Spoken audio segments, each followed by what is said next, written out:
Welcome, I'm Halcyon, and this is Hug Nation. Hug Nation is a broadcast that I've been doing since 2001 on a weekly basis. It has been a highly influenced by Burning Man experience. It has been an opportunity to share the lessons of my journey, the lessons of Burning Man, a way to recalibrate myself and those who are drawn to this similar vibration. It has never been a commercial enterprise. There are over 1,000 videos on YouTube with archives. None of them have ads on them. And yet, these broadcasts have led to commercial opportunities. I have gotten consulting jobs. I have gotten contracts. I have gotten coaching clients. Is there a decommodification breach somewhere in this? That and more on today's Hug Nation. Today I want to talk about the state of decommodification in 2019. Decommodification is one of the 10 principles of Burning Man. I want to read the additional text that goes with it. Most people who are longtime burners know the 10 principles, or at least are familiar with them, or could name a few of them, or would recognize them if seen written. Not as many people know all of the additional text that accompanies each principle, so I want to read what it says for decommodification. It says, in order to preserve the spirit of gifting, our community seeks to create social environments that are unmediated by commercial sponsorships, transactions, or advertising. We stand ready to protect our culture from such exploitation. We resist the substitution of consumption for participatory experience. Notice it does not say, we hate money, or you can't buy things related to Burning Man. It is pretty vague about how to practice and uphold this. It is a conceptual thing, and most of the 10 principles, in fact, all of the 10 principles, are really written with the intention of empowering you to interpret them and evolve with them. And that's why I want to talk about decommodification today, because I very much feel like decommodification today is different than it was a decade ago. Because Burning Man is, and Burning Man's relationship to the world is different. And I have found myself in a place where I am defending concepts around decommodification that fewer and fewer people seem to agree with me, including people that are very deep in the organization and in longtime theme camps. And as Burning Man becomes something that is not just in Black Rock City for a week of the year, but is something that is influencing careers and movements and industries and is creating vocations, jobs, people living based on the art inspiring them at Burning Man, creating art inspired by Burning Man, creating social movements inspired by Burning Man. And so the idea of imposing decommodification on these year-long passions no longer makes sense. And honestly, that's a hard thing for me to get my head around and my heart around. My first year at Burning Man, 1998, I remember my first night on Playa looking out at seeing these incredible, massive sculptures and asking the person who brought me there, who pays for this stuff? And they were like, they do. The artists do. People raise money and dedicate their years, their lives to build these things because they want to blow your mind. And in that moment, my mind was blown. And that feeling of like, oh my gosh, the magnitude of this gift, these gifts from countless people that I will probably never meet, although, 21 years later, I've met some of them. But that the motivation for this massive output of energy was not financial. It wasn't for prestige. It wasn't for all of the success metrics that I had grown accustomed to and learned about in my upbringing and acculturation of my traditional culture. That was not the motivation. The motivation was to elevate people's experience, to elevate this city, to elevate this community, and inspire. Whoa! It felt like what I received in that moment of awareness and what I continued to receive during that first week and every week since is this flood of energetic gifting that is so massive that I could never repay it. It obliterates the whole concept of commodification and transactional living. There's no way I could pay back that debt. All it does, it leaves me with this sense of awe, appreciation, and the sense of like, I just want to give back what I can to contribute to this massive gifting city, community experience. It's kind of like the idea of grace in a religious sense. You don't deserve grace. You don't deserve the massive gifts of Burning Man. However, experiencing them and appreciating them transforms who you are and the way that you give back to the world. And I wonder how different my experience would have been if I said, who pays for this? And they said, oh, well, that one is paid for by an energy drink millionaire, billionaire. That one is paid by a cartel, some sort. This is paid by some Russian billionaires. This is paid for by Google. Would my mind have been blown? Would I have felt the grace of the human experience and the human potential and my fellow artists in the world? It sure would have been awesome. I still would have appreciated it, but it would have profoundly affected my entire concept of why we're here and what I want to dedicate my life to. Would I have then tried to join a company that had a gifting program? Would I tried to dedicate my energy towards something that was related to a commercial enterprise that had an artistic aspect to it? Those all would have been good things. But that's not what I dedicated my life to. I dedicated my life to this raw, pure, profound experience of joy through service, through gifting, that I'd only experienced in Black Rock City. But over time, as more and more people that have dedicated their years to creating art for Burning Man, eventually those people start to ask, am I allowed to get health insurance? Am I allowed to, live in an apartment where I'm not sharing a bedroom? Am I allowed to get the resources needed to live in mild comfort in this country? To demand that an artist lives in poverty for the sake of this purity is a pretty cruel way to look at the world and expectation to place on an artist. And then when you think about in the realm of Burning Man, what defines an artist? Raw, pure expression, authenticity is what defines the artist. So if it is bodywork, if it is puppetry, if it is speaking, if it is science, if it is anything that is done from the authentic truth of your being, that is art. And so if from that place, if we are going to start allowing artists to be paid, the lines of decommodification get really blurry. And we have to start really looking at what it means and what the boundaries are. And so I want to look at a couple examples, some questionable things, and maybe some ideas about how we can move forward. Because honestly, the things that I used to argue for, I'm changing my mind. Because the world has changed. And to realize the vision of Burning Man, the mission of Burning Man, I think we have to change the way decommodification is looked at in 2019. The mission of the Burning Man Project is to facilitate and extend the culture that is issued from the Burning Man event into the larger world. And if that's going to happen, we need to get resources into the hands of the people that can do it. And we already have all sorts of exceptions. People that work for the Burning Man organization, they get paid.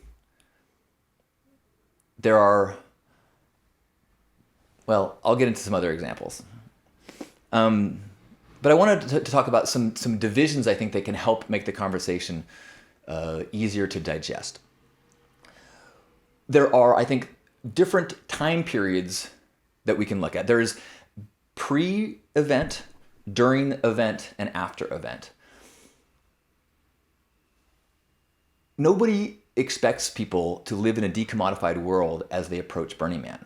I've had people go, well, how can I want to prepare for Burning Man, but I got to buy so much stuff. It seems so crazy to try to live in this decommodified world and then go to Walmart and buy, $1,000 worth of stuff. Yeah, it is kind of crazy. But we have to do some crazy things in order to create this protected environment within the line of the sand within Black Rock City lives. So within that line of sand, within the time period of the event, we cannot have commodification. We cannot have commerce. Of course, with the exceptions of Center Camp Coffee and ice, which, yes, I know that confuses the whole thing. But let's put that aside. So as you are preparing for Burning Man and you pay your mechanic, that is part of the process. It's part of your Burning Man journey, but it does not negatively affect the protected zone of Burning Man.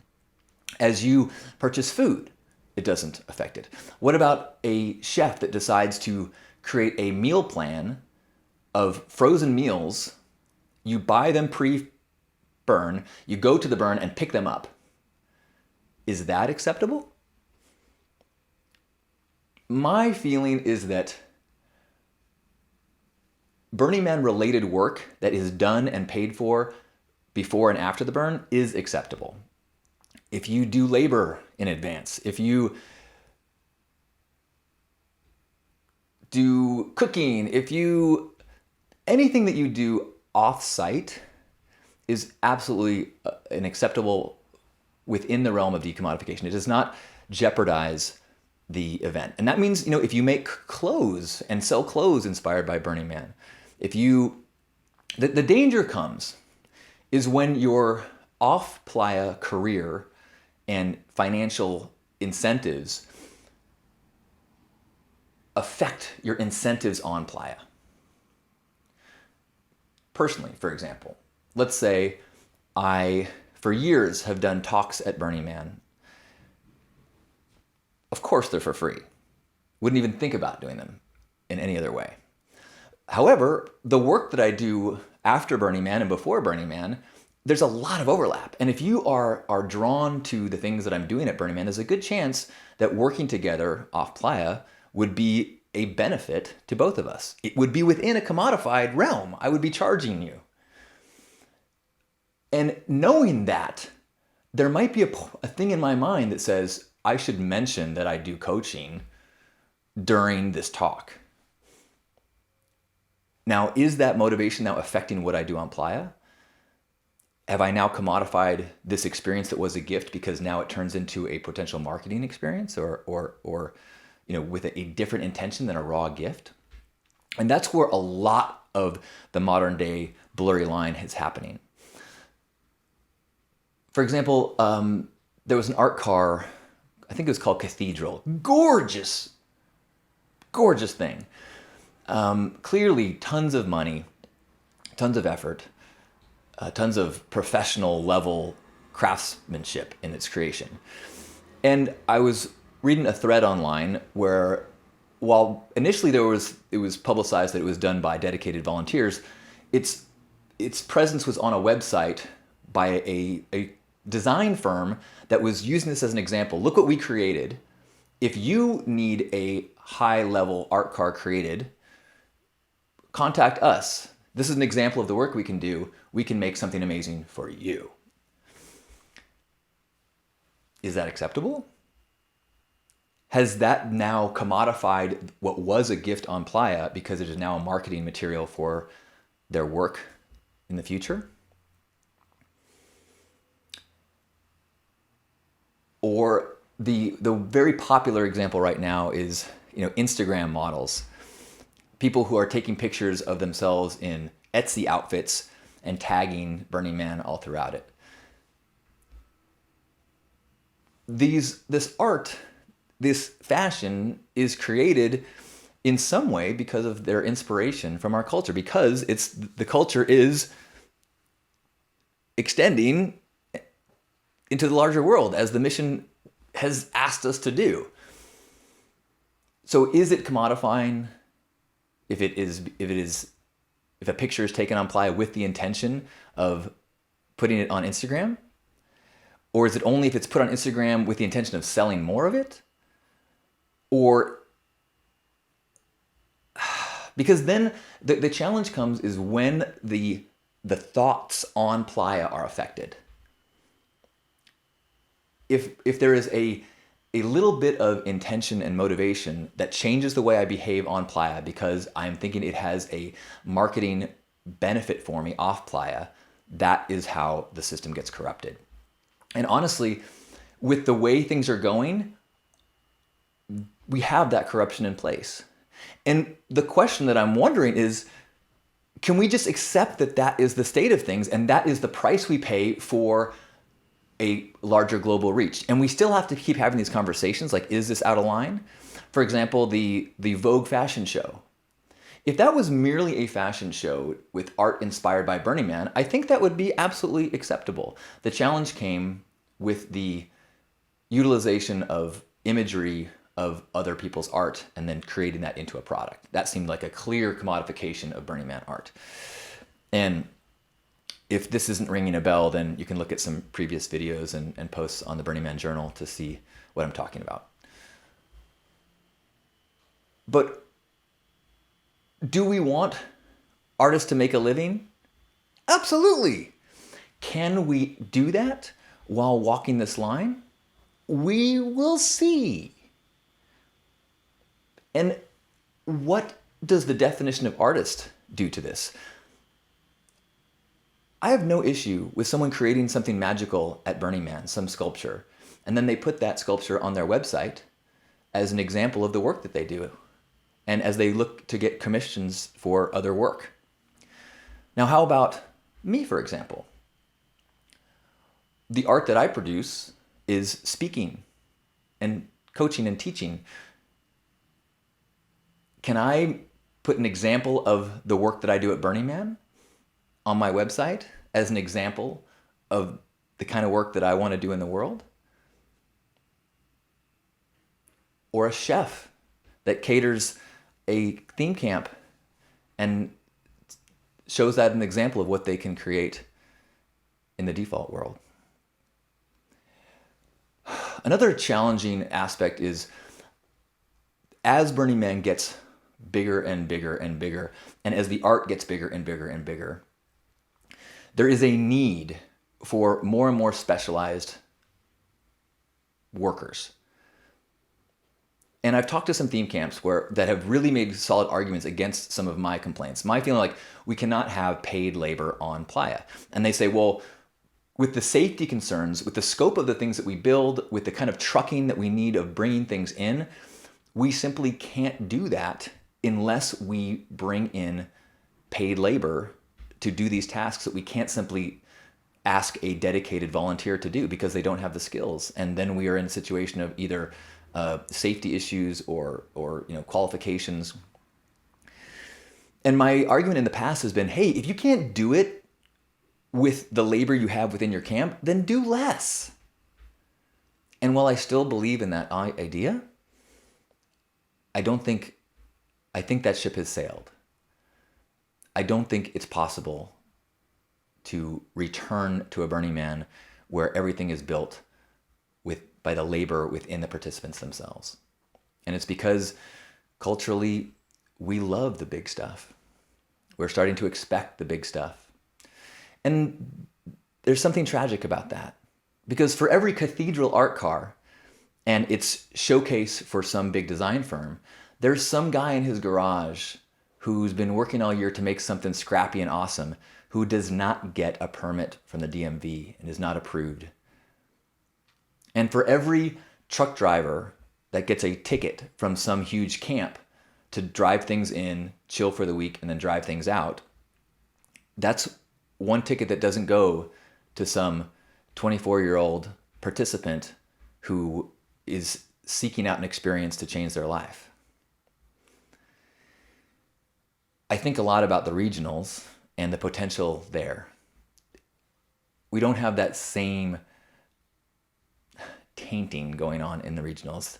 There's still the magic where scrappy people with the labor and resources that they can create on their own are sharing their gifts. There's still that magic of going, wow, you made this for me? And while there's a bit of that is lost at Burning Man, there's still a ton of that individual magic, that intense gifting that is happening. But the temptation is getting stronger and stronger. And as we try to bleed the lines of Black Rock City beyond the dates of the event into the world, we're going to need to start talking about it differently and having different expectations and different types of critical thought. And as we have that critical thought, we need to have compassion so that we don't just attack anyone who hashtags Burning Man when they put a picture of themselves in fur boot covers that they put on their Etsy site. Because we need to be understanding that the principles are guides, they are evolving, and they are a tool for us to grow as a community and teach one another and remind each other how powerful these things can be when we use them as guidelines for our growth and our community growth. I have a picture on my website, my professional website, of me at Burning Man. There's no one else in the picture. The art behind me is art that my camp created. You wouldn't know where I was unless you knew. But I'm at peace with that.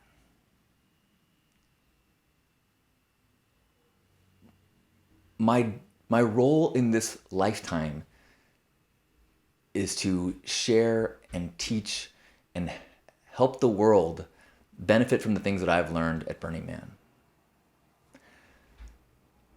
And if it takes opening up the vacuum and the vow of silence and to do so, I guess I'm ready to do it.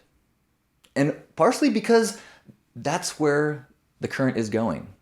I was willing to hold the line, but not by myself. And I think that time will tell if we could look back and go, wow, that's when things fell apart for Burning Man. Or will we look back and go, that's when Burning Man stepped it up and started to really change the world. I hope that we can keep having the conversations and keep questioning and keep noticing when the magic gets dimmed because of cultural direction shifts. I love that we're having this massive conversation about the cultural direction of Burning Man and questioning plug and play camps, questioning how commodification is affecting things, questioning how different trends and acculturation or lack thereof is affecting people's experience, affecting art, affecting the soul-changing magic.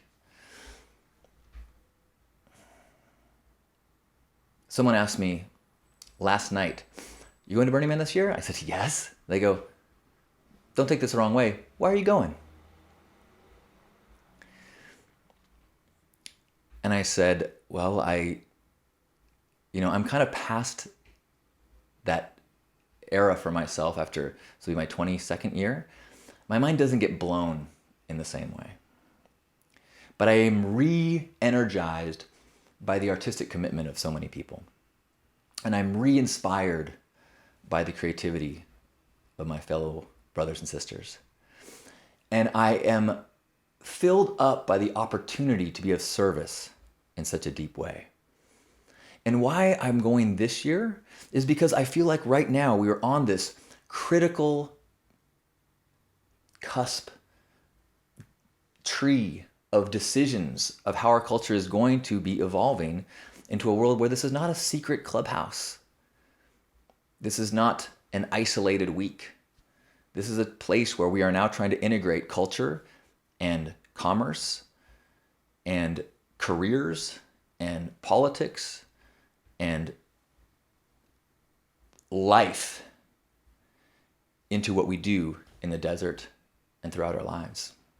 In my mind, there are ways to compensate people that are within the realm of decommodification. I think that there are roles that giving them a free ticket is totally fair.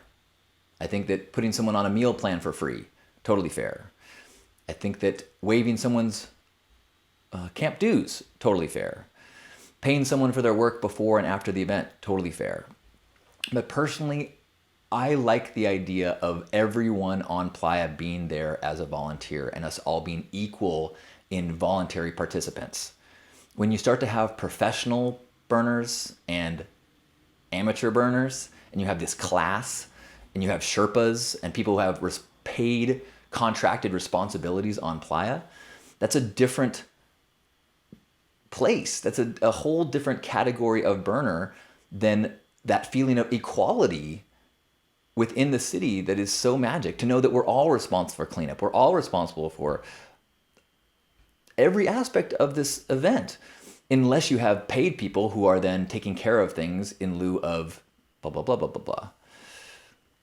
And I get that people say, well, I can't afford to go. I can't afford to leave work for 2 weeks. Okay.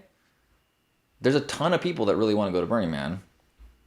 And I think it's acceptable to take a week off and not go. There's a bunch of festivals,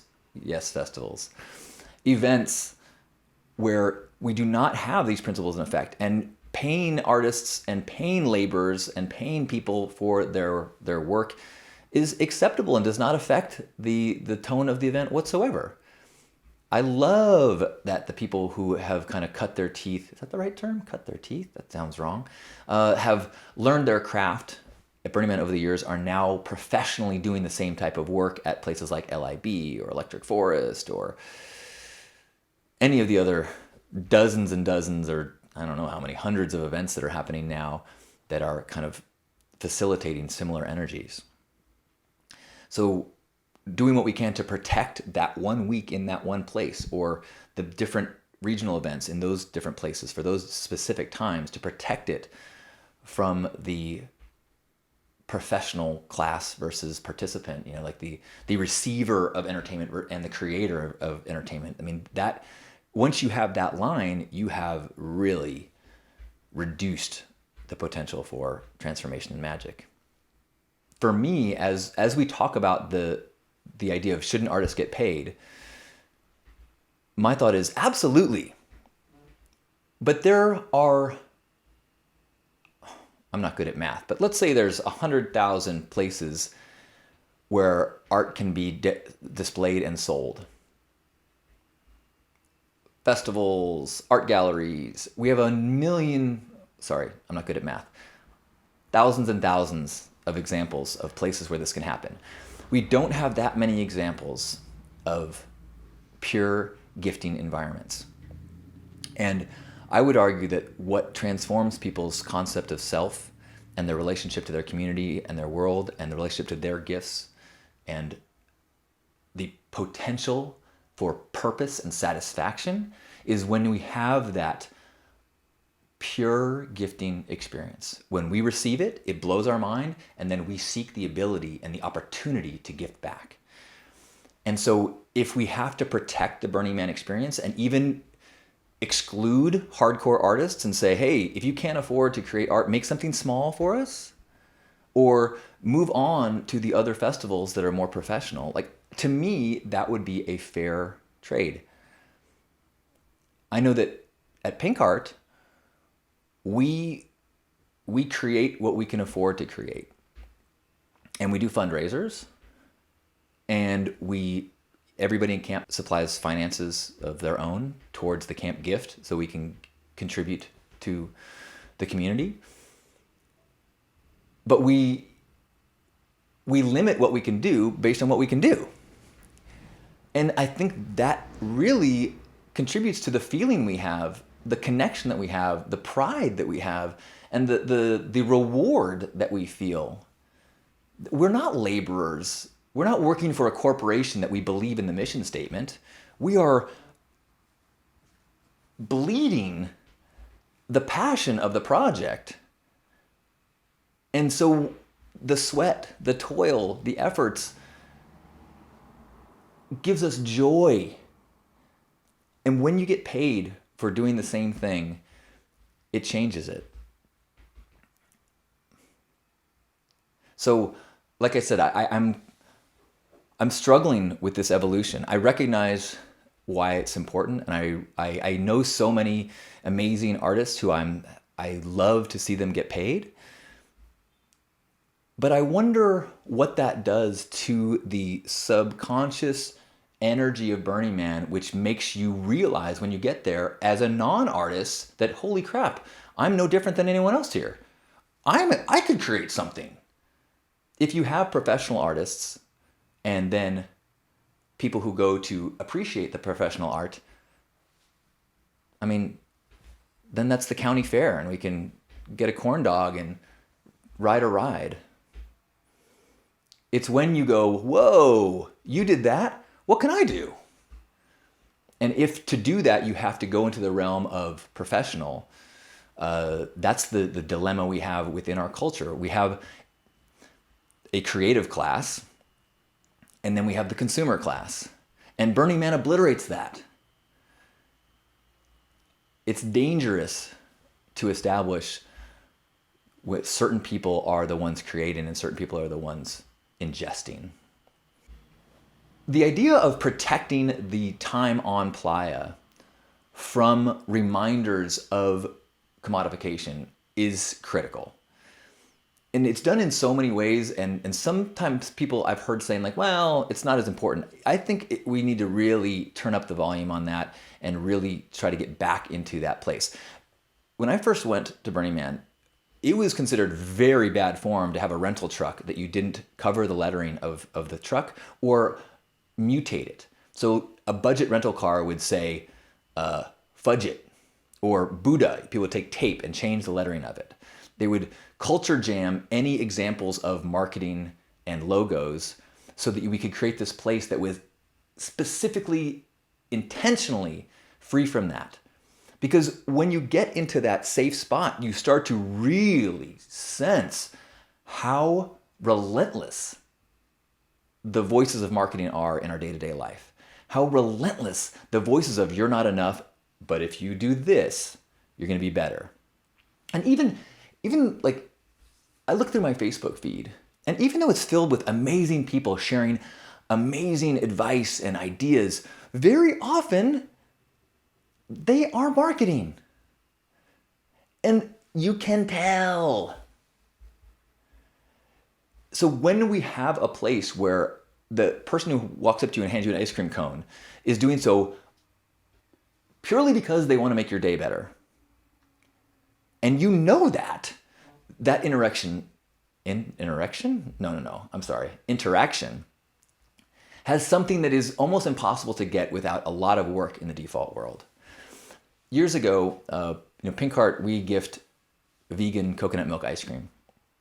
And we work with some corporations who give us donations or sweet deals so that we can get it out to the city. And there was a company that was filled with burners and they loved gifting to us. And they asked for nothing in return. And one year, I was so impressed with how cool they were and how much they just really embraced gifting that after the event, I publicly thanked them. And just as an example of a corporation that was doing it right. And I got attacked. And at first I was super defensive. And then as people started to give me examples of how that could be problematic. Sure, this company did have good intentions, but what happens when Coca-Cola says, hey, we want to give you a bunch of our new energy drink. And you don't have to thank us. You don't have to say anything publicly and thank us. Wink, wink, wink, wink. And ironically, the next year, a beer company did offer to give us free kegs as long as we used a certain cup with their logo on it. And that's when it falls apart. And it is the repelling of that and the fighting against that that has allowed Burning Man to stay magical for so long. It is what, I went to the first year of Coachella, and while I haven't been recently, I read about it, and you can see the difference between a beautiful curated experience to deliver art to consumers versus an experience that demands participation to co-create art for one another. And sponsorships and commodification is one of the quickest ways to establish a consumer experience instead of a participatory one. So eventually I recognized that I was wrong to thank that company, took it down and never thanked them again, and understand much better about the danger and the slippery slopes. And it's why we're having this conversation today. Tatiana is saying she wants to start an initiative called CLITS, Cover Logos If They Show. We will make art banners to give or loan and hang them over truck logos. I love this. I think this is an area that we just don't have enough acculturation and education about. But I mean, in the same way that a bike repair camp is such a beneficial part of our community, a CLITS that is helping people to take their experience to the next level of good participant, I think that would be so cool. I would be willing to contribute to that GoFundMe. Speaking of which, that has changed the whole game too. The idea that to create art, you can reach out to the community and say, hey, if you love this art but don't have the time to help me build it, can you contribute some funds? Which is a very different thing than community fundraising. I think is much different than corporate fundraising. And I think that if you can do things with the support of the community, that's what the community wants. That allows people to gift towards its creation and does not jeopardize the magic.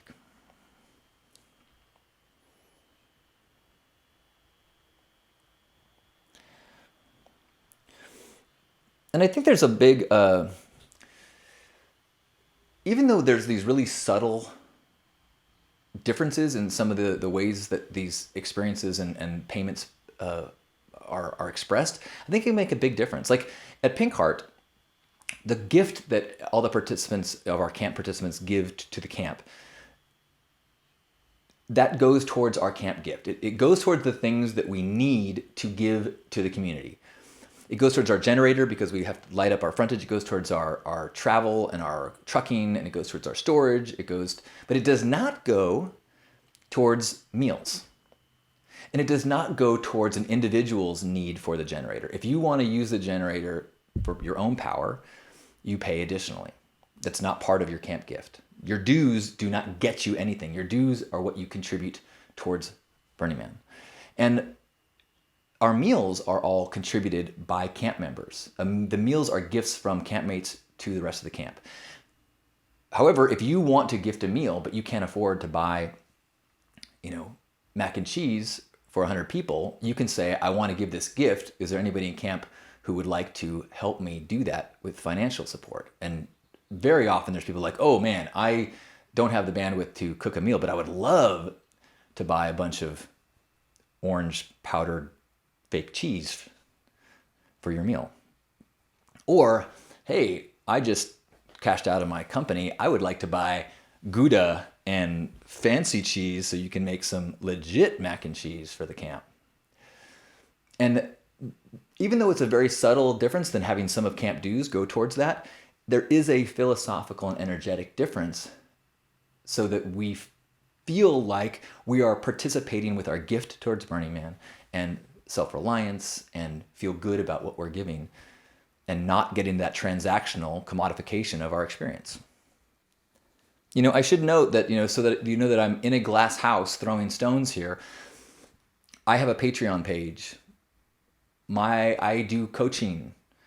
I am considering doing a private Facebook group after the burn, like a decommodification and integration group, to facilitate people's integration of their burn experience and take that week and make it into something that changes their lives.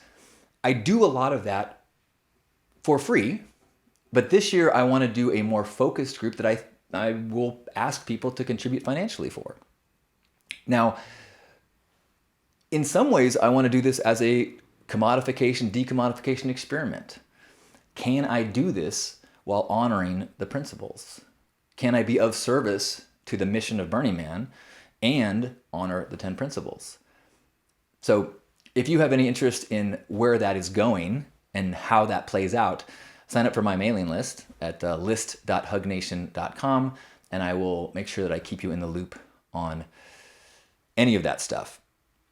And if you want to message me on Facebook or email me at halcyon@hugnation.com and tell me, dude, you are wrecking shit. Like, you are getting it wrong, or you haven't thought about this. I would love to hear the way you think about this. I am a long-term participant, but I'm also deeply embedded in things, and I'm seeing things from my perspective. And Burning Man, by design, is something that is defined by each of us. The founding members, the founding people at Burning Man were very careful to not tell you what Burning Man was and how to burn. The 10 principles do not tell you what to do. They simply explain what the community does. And so if you think I'm off track, if you see things that are beyond my vision or in my blind spots, I would love to know. I believe that this community, this movement, these 10 principles are the most powerful tool that I've ever experienced for world change, for personal healing, for cultural saving, as we crack people open and then they find their truth and contribute that to the world. That is why I've dedicated my life to this path, this coaching, these videos, my theme camp. And it's just one way to do it. One reaction is the way that my experience has been chemically reacted by this dust. And there's an infinite number of ways where that reaction can play out in a beneficial and perfect way. So I welcome any feedback, and I treasure the unbelievable blessing to be so lucky to have discovered this community so early in my life and recognize its magic so early, and to be gifted this opportunity to have these dialogues with you. Thank you. I would love to hear your thoughts on this.